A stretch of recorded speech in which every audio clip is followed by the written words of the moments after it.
주님께서 여러분과 함께 마르코가 전한 거룩한 복음입니다. 12장 38절에서 44절까지의 말씀입니다. 그때 예수님께서는 군중을 가르치시면서 이렇게 이르셨다. 율법 학자들을 조심하여라. 그들은 긴 겉옷을 입고 나다니며 장터에서 인사받기를 즐기고 회당에서는 높은 자리를, 잔치 때에는 윗자리를 즐긴다. 그들은 과부들의 가산을 등쳐 먹으면서 남에게 보이려고 기도는 길게 한다. 이러한 자들은 더 엄중히 단죄를 받을 것이다. 예수님께서 헌금함 맞은쪽에 앉으시어 사람들이 헌금함에 돈을 넣는 모습을 보고 계셨다. 많은 부자들이 큰 돈을 넣었다. 그런데 가난한 과부 한 사람이 와서 랩톤 2입을 넣었다. 그것은 쿼드란스 한 입인 셈이다. 예수님께서 제자들을 가까이 불러 이르셨다. 내가 진실로 너희에게 말한다. 저 가난한 과부가 헌금함에 돈을 넣은 다른 모든 사람보다 더 많이 넣었다. 저들은 모두 풍족한 데에서 얼마씩 넣었지만 저 과부는 궁핍한 가운데서 가진 것을, 곧 생활비를 모두 다 넣었기 때문이다. 주님의 말씀입니다. 천미 예수님, 주님의 이름으로 평화를 드립니다. 연중 9주 토요일 말씀을 같이 묵상하고자 합니다. 오늘은 그 유명한 과부의 헌금 이야기가 나옵니다.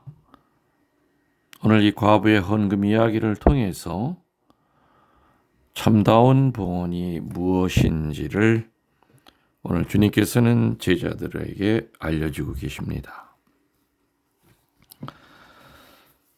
예루살렘 성전 안에는 부인들을 위해 마련된 13개의 헌금궤가 놓여 있었습니다. 이 헌금궤에 넣는 돈은 어디에 쓰였느냐면은 매일 드리는 제물을 사거나 아니면은 그 성전의 여러 가지 그 비용을 위한 그런 헌금궤였습니다. 헌금궤가 13개나 있었기 때문에 사실은 상당한 액수의 헌금이 모아졌던 걸로 추정이 됩니다. 그런데 한 과부라고 그랬습니다. 그래서 예수님께서 워낙에 모든 것을 다 아시는 분이니까 그 여자가 과부인지 아니면 남편이 있는 사람인지를 어떻게 아셨을까 하는 그런 궁금증이 떠오릅니다. 아니면은 글쎄요, 누가 알려주지는 않았을 것 같은데 모르죠. 그 전부터 예수님 따라다녔던 과부 중에 하나였기 때문에 과부라는 것으로 예수님이 알고 계셨을지도 모릅니다. 아무튼 그건 중요한 것이 아니고 과부라고 하는 그 표현입니다. 과부라고 하면은 지금이야 좀 인식이 다르지만은 옛날에 과부는 하면은 남편복 없는 사람, 또 홀로 자식을 키워야 되는 아주 고달픈 삶을 사는 여자.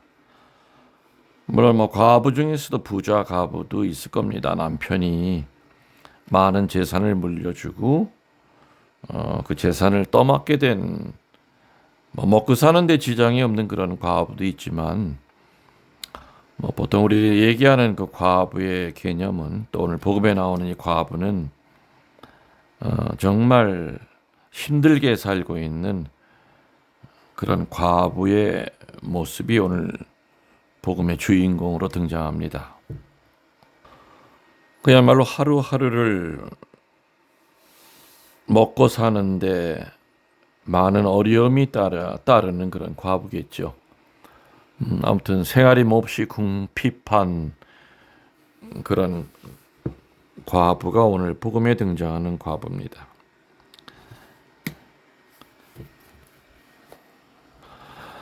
근데 오늘 예수님께서 헌금계 맞은편에 앉아 계셨기 때문에 아마 헌금을 넣는 사람들을 이렇게 봤을 겁니다. 또 헌금궤에 들어가기 직전에 헌금하는 사람들의 그 손에 있는 아마 돈을 유심히 보신 것 같습니다. 왜 예수님이 이렇게 헌금을 얼마 넣든 헌금 넣는데 그렇게 주시를 하고 계셨을까? 뭐 그런 또 분심도 또 이렇게 듭니다. 아무튼 이 과부는 동전 한 잎에 해당하는 랩톤을 헌금기에 넣었다고 나옵니다. 근데 예수님께서는 제자들에게 이 작디 작은 헌금을 넣은 바로 이 과부가 많은 돈을 낸 다른 사람들의 헌금보다 가치가, 다시 말해 영적인 가치가 크다고 얘기를 하십니다. 뭐 부자인지 아닌지는 외관상으로도 드러났겠죠. 뭐 비단 옷을 걸치고 그야말로 얼굴에는 잘 먹어서 기름이 줄줄 흐르고, 아무튼 그런 그 부자들이 헌금을 낼 때 그 마음을 예수님께서는 읽으셨던 것 같습니다. 물론 이 부자들이 내는 이 큰 헌금은 가난한 과부가 낸 그 렙톤에 비하면은 아마 수백 배 정도의 큰 돈이었지만은, 그러나 주관적으로 그 부자의 입장에서 보면은 부자에게는 결코 큰 돈이 아니라 그냥 하느님에게 자기 자신의 체면을 살릴 수 있을 정도, 또 다른 사람이 자기가 내는 그 헌금을 보고 아 역시 저 양반은 헌금을 많이 하는구나 하는 정도의 그 헌금이었지, 그 헌금 안에는 생명이 없었던 겁니다. 다시 말하면 흠집이 나 있는 그런 헌금이었던 거죠. 제가 피정 때 그런 얘기 드린 거 기억나시는지 모르겠습니다.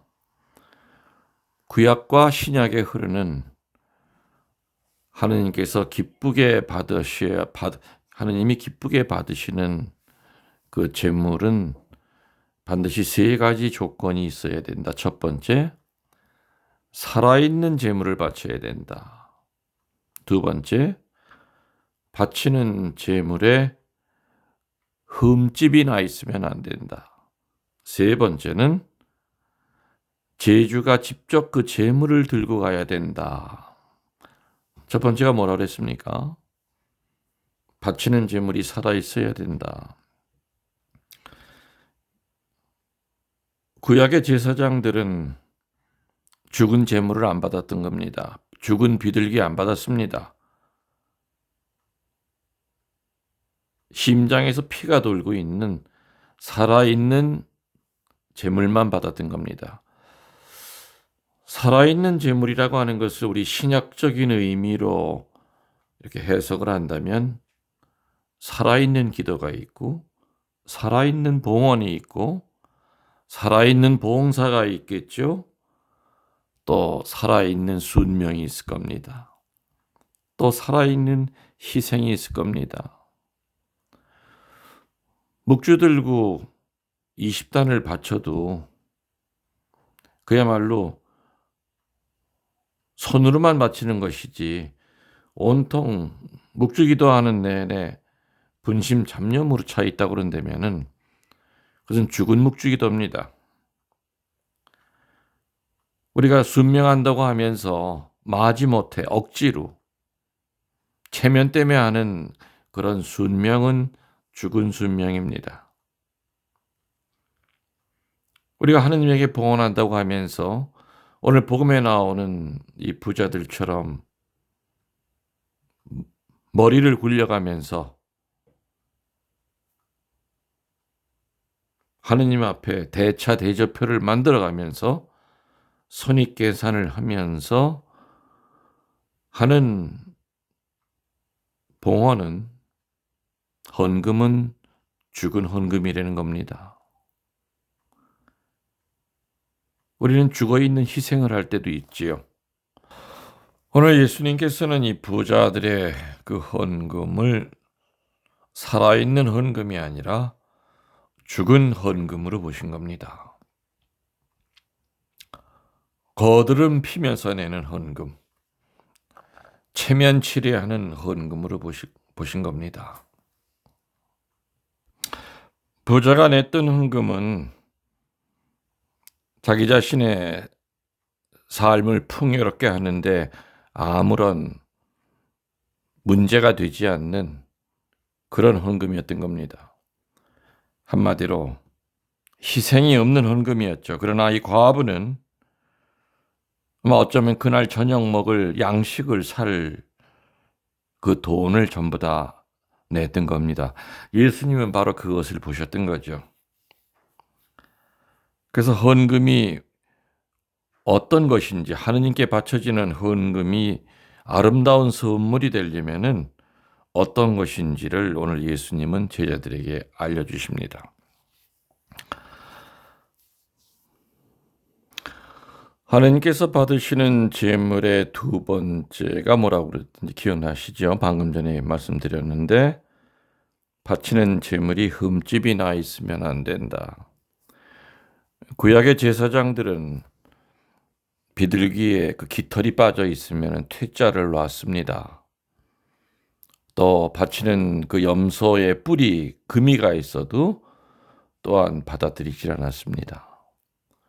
흠이가 있는 제물이라고 하는 것을 또 우리 신약적인 표현으로 한다면 뭐겠습니까? 죄 중에 바치는 봉헌은 하느님께서 안 받으신다는 그 뜻일 겁니다. 흠집이 나 있다. 우리가 죄를 지면 우리 영혼에 흠집이 생깁니다. 그래서 사제들은 늘 미사 전에 그 영혼에 나 있는 흠집을 제거하고 온전한 제물을 바치게 하기 위해서 늘 고해소에서 기다립니다. 일단 내가 주님께 제물을 드리려 할 때 제물을 드려야 될 그 사람의 영혼이 어둠으로 차 있을 때는 그런 마음으로 바치는 제물이 어찌 합당하게 하늘에 올라가겠습니까? 또 흠집이 나 있는 제물이라고 하는 것은 또 다른 뜻으로 주저하면서 하느님께 인색한 마음으로 바치는 것이 또한 흠집이 나 있는 제물입니다. 봉헌은 하느님의 것을 하느님에게 되돌려 드리는 겁니다. 하느님은 우리들이 내는 헌금 없어도 사십니다. 애초부터 하느님의 것이기 때문에 우리들은 하느님에게 인색해서는 안 됩니다. 하느님의 것을 하느님에게 되돌려 드리는 것이 바로 봉헌의 정의라고 그랬습니다. 그런데 하느님 앞에 인색하게 굴 때 그것은 온전한 제물이 아니라 흠집이 나 있는 제물이 되겠죠.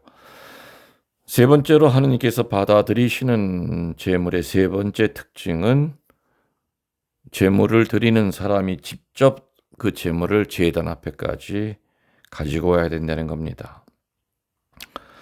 예를 들어서 냉담하는 남편이 그래도 양심이 있어서 미사는 안 가더라도 집에서는 그냥 놀고 있어도 성당 가는 자기 아내에게 내 대신에 내 헌금 좀 내다오 하면서 돈을 줘서 그 헌금을 아내가 남편 대신에 헌금 교회에다가 넣었다고 합시다. 하느님은 그 헌금 안 받으신다는 겁니다. 본인이 직접 재물을 들고 와서 제단 앞에 그 재물을 직접 봉헌해야 된다는 얘기입니다. 다시 정리해드리면은 구약이나 신약이나 해석은 달리하겠지만은 하느님께서 기쁘게 받으시는 재물의 그 세 가지 조건은 첫 번째, 바치는 재물이 살아있어야 된다. 또 바치는 재물에 흠집이 나서는 안 된다. 또 세 번째로는 바치는 재물을 그 제주가 직접 제단 앞에까지 가지고 와서 정성을 다하여 봉헌해야 된다. 이 세 가지가 바로 구약과 신약에 흐르고 있는 하느님께서 기쁘게 받으시는 그 제물의 조건입니다. 오늘 복음으로 다시 한번 돌아와 보면은 진정한 헌금, 진정한 선물이 되기 위해서는 자신의 희생적인 행위가 먼저 따라야 될 겁니다. 문제는 헌금과 선물의 총 액수가 얼마냐가 아니라 헌금한 사람이 그 헌금을 하기 위해서 어떤 희생을 지불하고 있느냐에 있다는 얘기죠. 그렇기 때문에 우리가 하는 헌금이 내 생활에 그 정도 헌금을 내어도 나한테는 아무런 희생이 따르지 않는다면 하느님께 드리는 진정한 헌금, 정성 어린 선물이 된다고 할 수 없다는 얘기입니다. 진정한 헌금이 되기 위해서 또 진정한 선물이 되기 위해서는 모험이 따라야 되고 희생이 따라야 됩니다.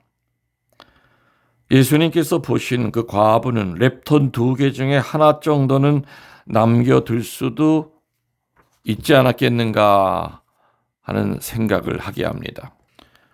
그 작은 돈 랩톤 중에 하나는 남겨서 그날 저녁을 사 먹는 것이 저녁 양식을 구하는데 그 돈을 써야 되는 것이 아닌가 하는 그 생각을 해봅니다. 그렇지만 그 과부는 그가 소유한 모든 것을 다 바쳤습니다. 바로 이렇게 전적으로 바치는 것, 다른 말로 삶을 맡기는 행위, 전적으로 봉헌하는 이 행위가 하느님의 마음을 움직이십니다. 그리고 내가 모든 것을 전적으로 맡겼던 것보다 훨씬 더 많은 것을 되돌려 주신다는 얘기입니다. 주님 앞에서 자꾸 계산을 하다 보면 하늘에 올라가지도 않을 뿐더러 결코 그 축복은 온전한 축복이 아니라 반쪽짜리 또 아니면은 전혀 그 축복의 은사를 받지 못하게 될 겁니다. 우리는 때때로 우리 생활의 어느 부분, 어느 시간, 어느 활동의 어느 한 부분만을 바칩니다. 언제나 내 소유 중에 할 수 있는 것 중에 주님 보시기에 감추어둔 부분이 있다는 것은 우리들은 부끄러워해야 할 겁니다. 내가 가지고 있는 그 재능을 하느님을 위해서 써야 되는데 그걸 감추고 있다면 부끄러워해야 될 겁니다. 하느님께서 내 양심을 통해서 너가 가지고 있는 그 재물의 어느 일부를 정말 힘들고 굶주리고 병들고 아픈 사람을 위해서 쓰라고 할 때 마치 그 재물이 없는 것처럼 숨기고 있다면, 감추어둔 부분이 있다면 우리는 부끄러워해야 할 겁니다. 예수님의 마음에 든 헌금을 한 사람은 누군가 하는 이 물음에 예수님은 동전 한 입을 헌금한 과부라고 얘기하셨습니다. 그래서 오늘 복음은 참으로 기이하면서도 아름다운 사건입니다. 우리는 하느님께 바칠 물질적인 선물을 충분히 가지고 있다고 생각질 않습니다. 내가 훨씬 더 부자라면은 얼마든지 나도 봉헌할 수가 있어. 근데 그렇지 않습니다.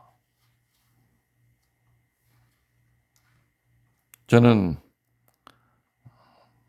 어려운 것만 찾아다녔던 사제입니다. 여러분 아시다시피.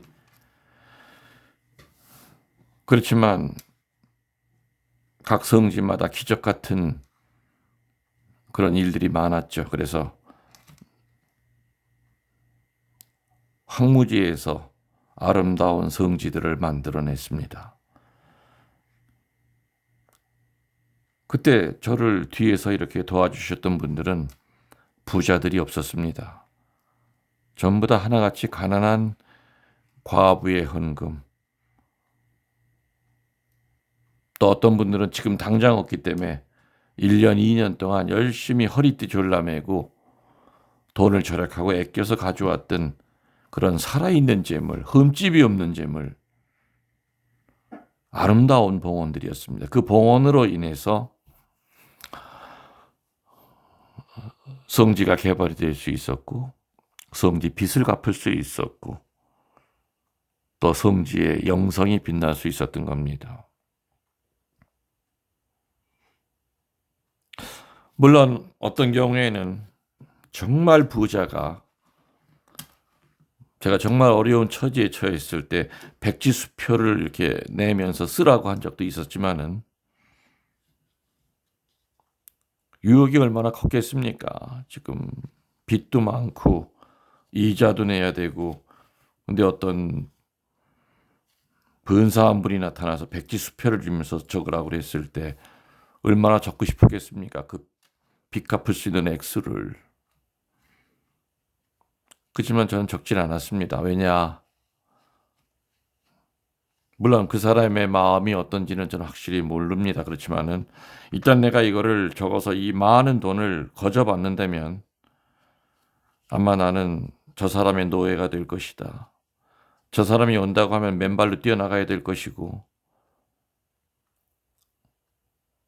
저 사람 앞에 늘 빚진 사람으로 살아야 될 것이다. 저는 그래서 부자의 거드름 피면서 내는 헌금은 저는 받은 적이 없습니다. 정말 가난한 과부의 헌금처럼 그런 것들이 모아져서 아름다운 성지를 가꿀 수 있었던 겁니다. 정리해 보면은 하느님께서 기쁘게 받으시는 제물의 3가지 조건 여러분들 대답하십시오. 첫 번째, 바치는 제물이 살아있어야 된다. 그게 기도이건 순명이건 봉헌이건 봉사건 희생이건. 두 번째는 바치는 제물에 흠집이나 있으면 안 된다. 바치는 그 사람 자체가 깊은 죄 중에 빠진 상태에서 봉헌하는 것은 올라가지 않는다는 겁니다. 죄를 먼저 그 흠집을 지워야죠. 그다음에 3번째 뭐라고 그랬습니까? 바치는 사람이 직접 제물을 들고 제단 앞에 나와야 된다고 그랬습니다. 택배를 시켜가지고 바치는 제물은 안 받는다는 얘기입니다. 이런 그 3가지의 조건을 충족하는 그 봉헌이라고 그런다면은 주님께서는 그 봉헌을 기쁘게 받으셔서 우리가 생각하지도 못했던 놀라운 일들을 우리 앞에서 분명히 하실 거라고 하는 거 여러분들 믿으시기 바랍니다. 여러분들 영혼의 영혼을 더하여 사랑합니다. 전능하신 천주 성부와 성자와 성령께서는 이 말씀을 듣는 모든 이들에게 강복하소서. 아멘.